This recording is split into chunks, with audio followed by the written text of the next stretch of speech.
जब GB Pant chief minister थे तो उस जगह पर 500 साल तक मुसलमान नमाजें पढ़े। कांग्रेस के जीबी पंत मुख्यमंत्री थे, रात के अंधेरे में उसमें मूर्तियां रख दी गई। मेरी मस्जिद थी, है और रहेगी। उन्होंने मूर्तियां नहीं निकाले। और फिर वहां पे कलेक्टर थे जिनका नाम था नायर साहब मस्जिद बंद करा के वहां पर पूजा शुरू कर दिए।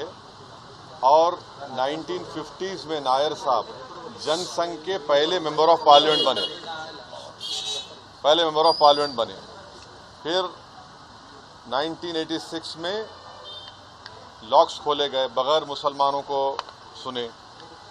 बूटा सिंह शिलान्यास कर दिए। 6 दिसंबर 1992 को सुप्रीम कोर्ट को ये वादा करके बीजेपी संघ परिवार बाबरी मस्जिद को डिमोलिश कर दिए, शहीद कर दिए। और बीजेपी के पास ये मुद्दा कब आया आपको मालूम? आप लोग मालूम बीजेपी कब उठाई? 1989 में पालनपुर में बीजेपी रेजोल्यूशन पास करी। विश्व हिंदू परिषद जब फॉर्म हुई, जब तो राम मंदिर नहीं था। महात्मा गांधी बोले क्या? महात्मा गांधी इस बारे में बोले, उन्होंने तो बहुत बड़े, उन्होंने तो हे राम बोल के मारने वाला गोली मारा उनको, गोडसे, उनके जबान से ही तो निकला था। वो बोले क्या? नहीं बोले। तो ये पूरा एक सिस्टमैटिक तरीके से भारत के मुसलमानों से ये बाबरी मस्जिद को छीन लिया गया।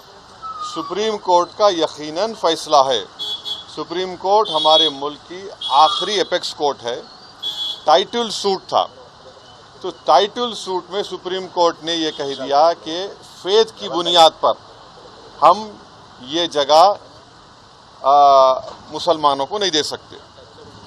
सुप्रीम कोर्ट ये भी कह दिया कि वहाँ पर मंदिर को तोड़कर मस्जिद नहीं बनाई गई। ये सुप्रीम कोर्ट ने कहा उस जजमेंट में। और मैंने सुप्रीम कोर्ट के जजमेंट आने के बाद ये रिएक्शन आपको मीडिया को दिया था कि एक सुप्रीम कोर्ट के रिटायर्ड चीफ जस्टिस थे, उनका नाम जस्टिस JS वर्मा नाम था। उन्होंने सुप्रीम कोर्ट के बारे में कहा था कि supreme court is supreme but not infallible. ये उन्होंने कहा था, मैं फिर से कह रहा हूँ। और मैंने उस वक्त ये कहा था कि ये जजमेंट आने के बाद ऐसे कई मुद्दे खुल जाएंगे, जिसको अंग्रेजी में बोलते हैं Pandora box will be open. और आज आप देख रहे हैं कि हर जगह पर संघ परिवार जाकर ये बोलता है कि नहीं, यहाँ पर मस्जिद नहीं थी। ये मेरा मानना है, ये मेरा बोलना है, हम ये बोल रहे हैं। अगर जीबी पंत मूर्तियां हटा देते तो क्या आज ये दिन देखना पड़ता हमारे को? अगर 1986 में ताले नहीं खोले जाते तो क्या आज ये दिन आता? क्या अगर 6 दिसंबर को बाबरी मस्जिद डेमोलिशन नहीं होता तो क्या ये दिन देखना पड़ता? ये सवाल है हमारे, इसका जवाब कोई दे ही नहीं रहा है। और फिर ऊपर से जो अपने आप को सेकुलर बोलते हैं, वो बोल रहे हैं कि दिल्ली का मुख्यमंत्री और जो अलायंस में है, हम हर ट्यूसडे को सूरजकंड पाठ और हनुमान चालीसा स्कूल में, गवर्नमेंट स्कूल में पढ़ाएंगे। गवर्नमेंट स्कूल का कोई रिलीजन होता है क्या? अभी तो सबका झगड़ा चल रहा है। क्या झगड़ा है ये? झगड़ा क्या है? अगर मोदी नहीं रहते तो हम भी चले जाते।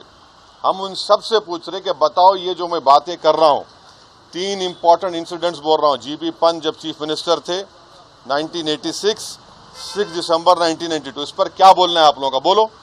कोई नहीं बोलता। इसलिए नहीं बोलता क्योंकि सबको मेजॉरिटी कम्युनिटी के वोट्स को हासिल करने का झगड़ा है। और नरेंद्र मोदी ये काम करके मेजॉरिटी वोट्स को कंसोलिडेट करना चाहते हैं।